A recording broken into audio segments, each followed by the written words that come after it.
Wherever you go, whatever you do, throw a little at it. Omax, Vest and Briefs. நிறைய இந்த ஆட்சியின் மீது குற்றச்சாட்டு. இது திமுகவுக்கு மட்டுமல்ல, வாரிசு அரசியல் குடும்ப ஆட்சி என்பது திமுகவுக்கு மட்டுமல்ல, அது காங்கிரஸுக்கும் பொருந்துங்கிற விமர்சனமும் இருக்கு. என்ன சொல்றீங்க? காங்கிரசுக்கும் திமுகவுக்கும் கிடையாது. என்ன நீங்க பொதுவா இரண்டு அதாவது கூட்டணியே பிரிக்கிற மாதிரி இருக்கு. எல்லாத்துக்குமே இருக்கு. எல்லா கட்சியிலும் வாரிசு அரசியல் இல்ல அப்படிதான் 19 சொல்லாதீங்கன்னு சொல்றாங்க. சோமு அது விளக்கம் கொடுத்துட்டாரு. நானும் அதுக்கு விளக்கம் கொடுத்துட்டேன். காங்கிரஸ் திமுக போல வேற எந்த கட்சி இருக்கு? 2 நிமிஷம் கொடுங்க. நீங்க போற போக்குல 19 சொல்லக்கூடாது இல்ல. இதுல பிரிச்சு இல்ல வாரிசு அரசியல் குடும்ப அரசியல்னு பிரிச்சு அதுல ஒதுக்கிறதுக்கான விஷயங்களை நீங்க கொண்டு வரக்கூடாது. ஏனென்றால் இதுல வாரிசு அரசியல்ல இந்தியாவிலேயே இப்ப கடந்த வாரம் வெளியான ஒரு டேட்டா, இந்தியாவிலேயே பாஜகவை சேர்ந்த வாரிசு அரசியல்வாதிகள் தான் அதிகம். பாஜக 387 பேர் இருக்காங்க இந்தியால, காங்கிரஸ்ல 285 பேரு, கட்சியின் தலைவர் சமாஜ்வாடி ஆட்சிக்கு தலைமை 55 பேரு, தெலுங்கு தேசத்துல 51 பேர். எதுங்க கட்சியின் தலைமை எத்தனை பேர் இருக்காங்க? ஆட்சிக்கு தலைமை வைக்கிற எத்தனை பேர் இருக்காங்க? இல்ல நீங்க அதாவது நீங்க இங்க வந்து குடும்ப அதிமுக சார்பா கூட பேசுறவங்க சொன்னாங்க குடும்ப ஆட்சி அப்படின்றதெல்லாம் பேசிக்கிட்டு இருந்தாங்க. சசிகலாவை வந்து எந்த அவங்க குடும்பம் அங்க ஆட்சி செய்த பொழுது இவர்களும் அங்கேதான் இருந்திருப்பாங்க. சசிகலா குடும்பம் அங்கு கோலோச்சிய போது சசிகலா குடும்பத்திலிருந்து யார் யார் இருந்தார்கள் என்பது தெரியும். அந்த குடும்பத்திலிருந்து மிச்சமாகத்தான் இன்றைக்கு டிடிவி தினகரன் வந்து அந்த கூட்டணியிலையும் வந்து இருக்காரு. அதையும் வச்சுக்கிட்டு அவங்க பேசுறது ஒரு வேடிக்கையான ஒரு விஷயம் தான். அதே மாதிரி பிரதமர் மோடி அவர்கள் கூட சசிகலா அதிமுகவுடைய அதிகார மையமா இருந்தாங்க, அதுல மாற்று கருத்து இல்ல. இன்னைக்கு இல்ல. அது போல கருணாநிதி குடும்பம் திமுகவுடைய அதிகார மையமா இருக்குல்ல, நாளைக்கு இல்லன்னு உறுதியா சொல்ல முடியுமா? முதலமைச்சராகவும் வந்திருக்க வேண்டியது சசிகலா. அது பாஜகவால் ஒரு சில திட்டங்களால் தடுக்கப்பட்டது. சசிகலா அதிகார மையமா இருந்தாங்க, இன்னைக்கு இல்ல. ஸ்டாலின் குடும்பம் அதிகார மையமா இருக்கு, நாளைக்கு இல்லங்கிறத உறுதியா சொல்ல முடியுமா உங்களால? நீங்க அது யாரும் நீங்க மக்கள் தாங்க. மக்கள் வந்து தோற்கடிச்சா இருக்க முடியாதுங்க. யாரும் அதிகார மையத்துல இருக்க முடியாதுங்க. மக்கள் ஏத்துக்கிறாங்க. நீங்க என்ன அவர் என்ன கிங் ஜான் மூன் வடகொரியாவா? அது அவர் வந்து கிங் ஜான் மூன் என்ன பண்றாரு, 13 வயது பெண்ணை கூட கூட்டிட்டு போறாரு. இவர் தான் என்னுடைய அடுத்த வாரிசுன்னு அறிவிக்கிறாரு. கடந்த மாதம் தேர்தல் நடந்துச்சாங்க. 99.000% அவருக்கு தான் ஓட்டு. ஏன்னா வேற யாரும் எதிர் வேட்பாளரே கிடையாது. அது மாதிரி கிடையாதுங்க. இன்னைக்கு உதயநிதி ஸ்டாலினை பத்தி சொல்லிட்டு இருக்கீங்க. உதயநிதி ஸ்டாலின் திருவல்லிக்கேணியில நின்னாரு, ஒரு தொகுதியில நிக்கிறாரு. 70,000 ஓட்டு வித்தியாசத்துல ஜெயிக்கிறாரு. மக்கள் ஓட்டு போட்டு தானே ஜெயிக்கிறாங்க. மக்கள் ஓட்டு போட்டு தானே ஜெயிக்கிறாங்க. அது மட்டும் இல்ல, நீங்க மத்திய அமைச்சரவையில 71 பேர்ல 20 பேர் வாரிசுங்க. நீங்க பியூஷ் கோயல் பேசுனத சொன்னீங்க. பியூஷ் கோயல் வாரிசுங்க. அவரும் யாருங்க? அவரோட அப்பா யாருங்க?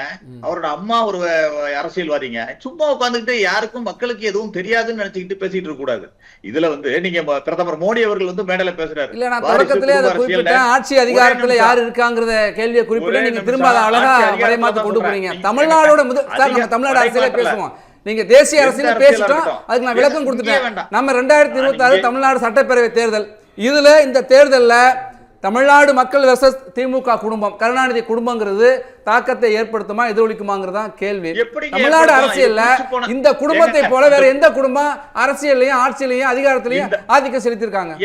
ஏங்க அரசியல்ல வர முடியல. ஏங்க வந்து பிரதமர் மோடி அவர்கள் வந்து டைனாஸ்டிக் பாலிடிக்ஸ் மேடையில பேசுறாரு. இந்த பக்கம் வந்து அன்புமணி, அவர் யாரோட வாரிசு? இந்த பக்கம் வாசன் உட்கார்ந்திருக்காரு, அவர் யாருடைய வாரிசு? அந்த கட்சியில வேற யாராவது தலைவர் வர முடியுமா? வாசன் கட்சியில போய் வேற யாராவது தலைவர் வர முடியுமா? அந்த பக்கம் அன்புமணி கட்சியில வேற யாரு தலைவர் வர முடியும்?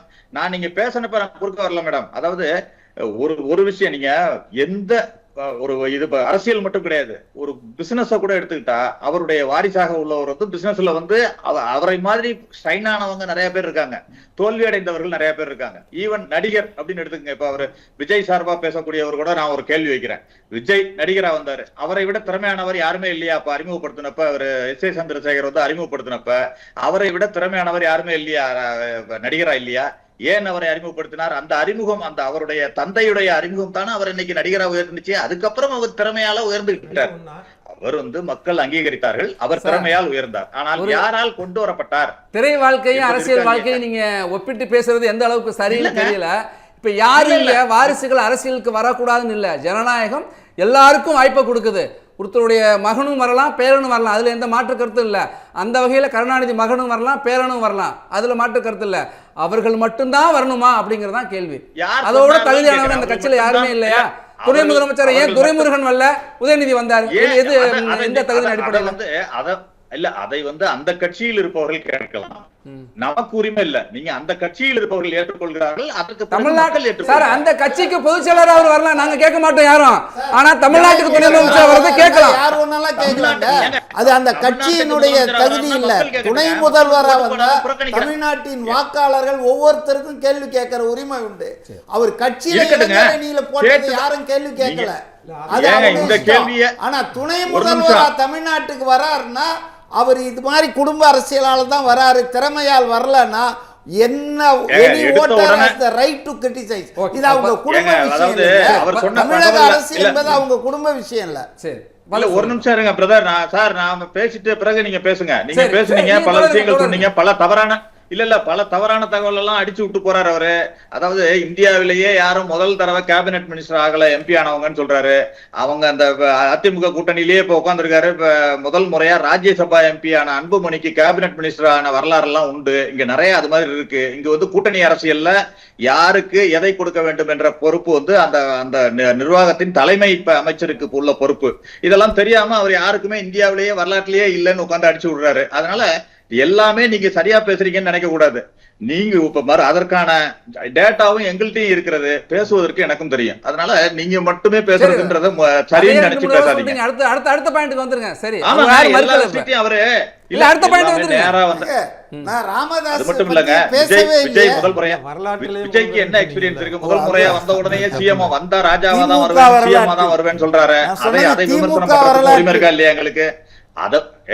அதாவது வந்தா ராஜாவா தான் வருவேன்ற மாதிரி வந்த உடனே சிஎம் தான் வருவேன்னு விஜய் வராருல்ல, அதை யாரு விமர்சனம் பண்றது? அதுவும் விமர்சனம் பண்றதுக்கான ஒருத்தரே நாளைக்கு நீங்க சந்திரசேகரன் தமிழ்நாடு முதலமைச்சரா தான் வருவேன் நீங்க சொல்லலாம், அதுக்கு உங்களுக்கு உரிமை இருக்கு. மக்களை சந்திக்கலாம், ஜனநாயகம் இடம் கொடுக்குது, அது இங்க பிரச்சனை இல்ல. நாளைக்கு விஜயோட பையன் தான் அந்த கட்சிக்கு தலைவர், அவர் தான் முதலமைச்சர் வந்தாதான் யார் சொன்னாங்கன்ற, அப்படி என்று யார் சொன்னார்கள் உங்களிடம்? அப்படி என்று அவர்தான் வர வேண்டும் என்றது என்பதை உங்களிடம் யாராவது சொன்னாங்களா? இல்ல அவர் சொல்லலாம் சார், நீங்க சொல்லலாம். நீங்க சொல்லலாம் சார், ஒரு தனிப்பட்ட அப்ப நான் கூட சொல்லலாம். டிஎம்கே பைலால இருக்கா சொல்லுங்க, காட்டுங்க. டிஎம்கே பைலால அவருடைய மகன் தான் வர வேண்டும் இருக்கா சொல்லுங்க. அவரை அவங்க கொண்டு வர்றாங்க அல்லது அவர் வருகிறார், அதை ஏற்றுக்கொள்றார். சரி சார், பைலாவல இல்ல. ஆனா நடக்கிறது என்ன சார்? மக்கள் நடக்கிறது என்ன? கருணாநிதிக்கு அப்புறம் ஸ்டாலின் தான் வரணுமா? ஸ்டாலினுக்கு அப்புறம் உதயநிதி தான் வரணுமா? அத அங்க கேட்க மத்தவங்களை அதாவது அந்த கட்சி முதல்ல ஏற்றுக்கணும், அதற்கு பிறகு மக்கள் ஏற்றுக்கணும். முதல்ல அவங்க கட்சி அதை ஏற்றுக்கொள்கிறது, அடுத்தது அவர்கள் மக்கள் ஏற்றுக்கொள்கிறார்கள். மக்கள் ஏற்றுக்கொள்கிறார்கள். அது மக்கள் ஏற்றுக்கொண்டால் யார் வேணாலும் வரலாம். அரசியலுக்காக மடைமாற்றம் செய்யப்பட்டது. தொடர்ந்து பேசிட்டேன், நான் குறுக்கிட விரும்பல. நீங்க குறுக்கிட விரும்பலன்னு குறுக்கிடுறீங்களா? நீங்க குறுக்கிட்டீங்கன்னா டீம்ல வராரு இல்ல, அடுத்த சுற்றுல நீங்க பேசுறப்ப நான் குறுக்கிடுவேன், உங்களை பேச விட மாட்டேன். இல்ல நானே தெளிவுபடுத்திட்டேன், நானே அதை கேட்டேன். நீங்க பேசுறப்ப நான் குறுக்கிடுவேன், நீங்க பேசுறப்ப நான் நிஜமாவே குறுக்கிடுவேன். அதுக்கப்புறம் நான் உங்களை பேச யாருமே குறுக்கிடல, நீங்க தொடரலாம். அப்புறம் நான் ஒரு வார்த்தை பேசுறதுக்கு முன்னாடி நீங்க பேசுங்கன்னு சொல்லிட்டேன். அப்புறம் என்ன திரும்ப ஏன் அதே நம்ம நேரத்தை கடத்துறீங்கன்னு நினைக்கிறேன். திமுக குடும்பம் வெர்சஸ் தமிழ்நாடு மக்கள் இந்த தேர்தலில் தாக்கத்தை ஏற்படுத்துமா, எதிர்க்கட்சியுடைய விமர்சனம் என்றுதான் பேசிட்டு இருக்கோம். சந்திரசேகரன் தொடருங்க. இடைவெளிக்கு முன்பாக நீங்க எங்களோட அதாவது காங்கிரஸ் கட்சி மீதும் அந்த குற்றச்சாட்டை வச்சீங்க.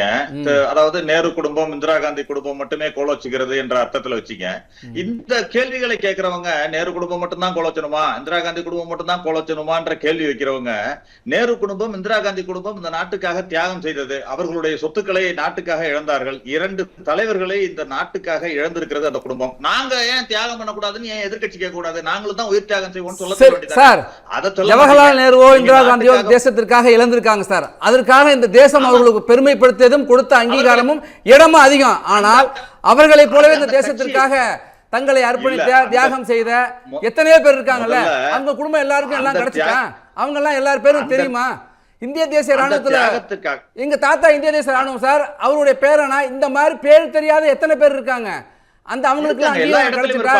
நேருவுக்கும் இந்திரா காந்திக்கும் ராஜீவ் காந்திக்கும் கிடைச்ச இடம் கிடைச்சதா? ஏன் அவர்களுக்கான அங்கீகாரத்தை பாஜக கொடுத்திருக்க வேண்டியதானே? ஏன் காங்கிரஸ் கொடுக்கல? நீங்க ஒரு குடும்பம் மட்டும் தானே வந்திருக்கு, அதானே கேக்குறாங்க. வல்லபாய் பட்டேல் இல்லையா? அந்த குடும்பத்துல எத்தனை பேர் வந்தாங்க? நாங்க குடுக்கலன்னு சொல்றீங்க. ஆனா இன்னைக்கு ராணுவ வீரர்களோட தியாகத்தையே கொச்சப்படுத்துற அளவுக்கு அதை வந்து அவுட் சோர்சிங் பண்றீங்க. அக்னி வீர்னு இதுல கொண்டு வந்துட்டீங்க. ராணுவ வீரர்களுக்கே மரியாதை இல்லாத கட்டமாக இருக்கிறது இந்த பாஜக ஆட்சியில. பாஜக வந்து என்ன, இந்த பாஜகவிற்கோ RSSற்கோ இந்த நாட்டிற்காக போராடிய வரலாறு இருக்கிறதா, இந்த நாட்டுக்காக உயிர் தியாகம் செய்த வரலாறு இருக்கிறதா? அவர்களுக்கு அதற்கான விளக்கத்தை அவங்க நிறைய கொடுத்திருக்காங்க. நம்ம தலைப்பு ரொம்ப சாமர்த்தியமா தலைப்புல இருந்து விலகி போறீங்க. நான் கேட்ட கேள்வி நேரு, இந்திரா காந்தி, ராஜீவ் சொன்னீங்க. அதுக்கு நான் ஒரு விளக்கத்தை கொடுத்தேன். ஆனா அதுக்கான பதில் உங்களுக்கு வரல. இல்ல நான் கேக்குறது இந்திரா காந்தி, ராஜீவ் காந்தி இவங்களை விட, நேருவை விட இந்திய தேசத்திற்கு அர்ப்பணித்தவர்கள், தியாகம் செய்தவர்கள் யாருமே இல்லையா இந்த இந்தியா தேசம் முழுக்க? இருப்பவர்கள் அந்தந்த இடங்களில் அங்கீகாரம் பெற்று காங்கிரஸ் எத்தனை பேருக்கு அங்கீகாரம் கொடுத்துச்சு? காங்கிரஸ் எத்தனை பேர் கொடுத்துச்சு?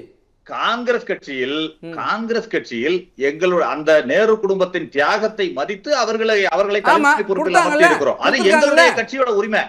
அது எங்களுடைய கட்சியுடைய உரிமை.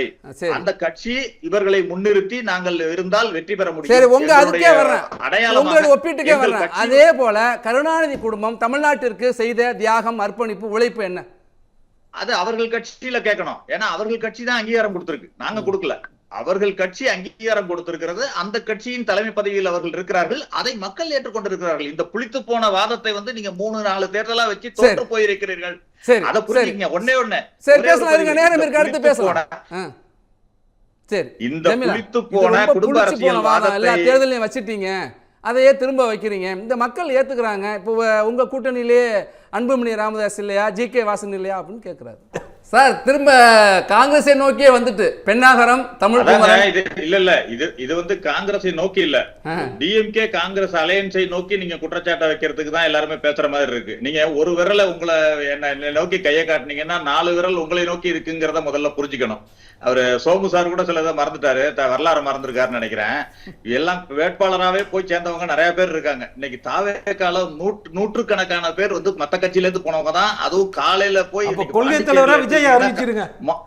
மார்னிங் இல்ல, எல்லாருமே மார்னிங் வந்து ஒரு உங்களுக்கு மாடல் வந்து விஜய் போய் சொல்லுங்க. நல்ல மாடலா தானே நீங்க சொல்லணும். விஜய் பண்ணாலும் தப்புதாங்க, அது முக ஸ்டாலின் பண்ணாலும் தப்புதான், தப்புதான். நான் மறுபடியும் மீண்டும் உங்களுக்கு நினைவுபடுத்துறேன். நான் வெளியில இருந்து பேசுறப்ப மறுபடியும் குறுக்கிடுறீங்க. நீங்க பேசுறப்ப நாகரிகமா குறுக்கிடாம இருந்தேன். நானே சொல்லிட்டேன், நீங்க தொடருங்க. அதாவது நீங்க வந்து இது மாதிரி வெற்றி வாய்ப்புக்காக வெளியிலிருந்து வரும் வேட்பாளர்களை முதல் நாள் வர்றாங்க, மறுநாள் வர்றாங்கன்றதெல்லாம் கிடையாது. வெற்றி வாய்ப்புள்ள வேட்பாளர்கள் நமது கட்சி சார்பா போட்டிடுறாங்கன்றதுதான் உண்மை. நீங்க அது வந்து காங்கிரஸ்ல அது மாதிரி யாருமே இல்ல, நீங்களே ஒத்துக்கிறீங்க. நடந்திருக்கு. ஏங்க, வேட்பாளரே வெளியில இருந்தா கொண்டு வர வேண்டிய தேவை இருக்கு. நீங்க இல்லங்க, வேற கட்சி அதுதான் இல்ல இல்ல இப்படி இன்னைக்கு இல்ல சார். நான் ஒரு நிமிஷம் நான் மட்டும் சொல்லிடுறேன், நீங்க சேர்த்து சொல்லுங்க.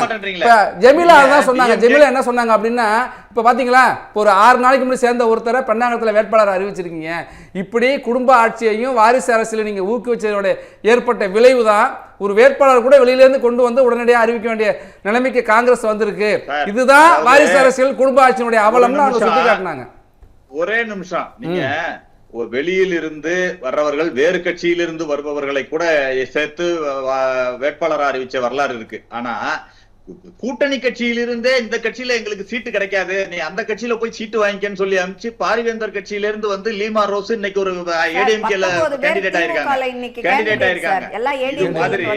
இது மாதிரி எல்லா கட்சியிலும் முன்னுதாரணங்கள் இருக்கிறது. குடும்பத்துக்கு சீட்டு கொடுக்குறாங்கன்னு சொல்றாங்க. இன்னைக்கு இதுலயே பாஜக வேட்பாளர்கள்லயே மொடக்குறிச்சியில அவங்க ஏற்கனவே இருந்த MLA-யோட மருமகள் நிக்கிறாங்க. அவங்க என்ன ஏற்கனவே MLA இருந்தவங்களா, கட்சியில என்ன பொறுப்புல இருந்தாங்க, இதெல்லாம் தெரியாது. அதே மாதிரி ராசிபுரத்துல VP துரைசாமி அவர்களுடைய மகன், அவருக்கு பொறுப்பு கொடுத்திருக்காங்க. எப்படி கொடுத்தாங்க? நீங்க வெளி மாநிலத்துக்கெல்லாம் போக கூடாதுன்னு சொல்றீங்க. அப்பனா பாஜக இங்க தமிழகத்துல போட்டு 2 பேர் சொல்லிட்டீங்களா? 3ஆவது 4ஆவது ஒரு 2 பேர் சொல்லுங்க. யார சொல்ல முடியும்? இல்ல இல்ல, ஆனா திமுக சொல்லுங்க, எடுத்து சொல்லுங்க பாப்போம். நேரம் பத்தல.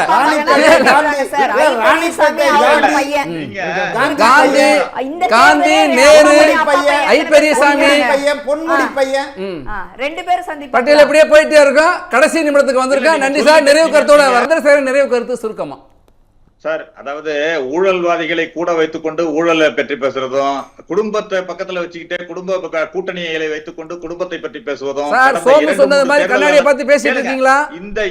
இந்த 2-3 தேர்தல்களாக அதை சொல்லி சொல்லி புளித்து போன விஷயம், தோற்று போன விஷயம். நன்றி மீண்டும் தோற்க போகிறார்கள் என்பதுதான் நன்றி சந்திரசேகரன்.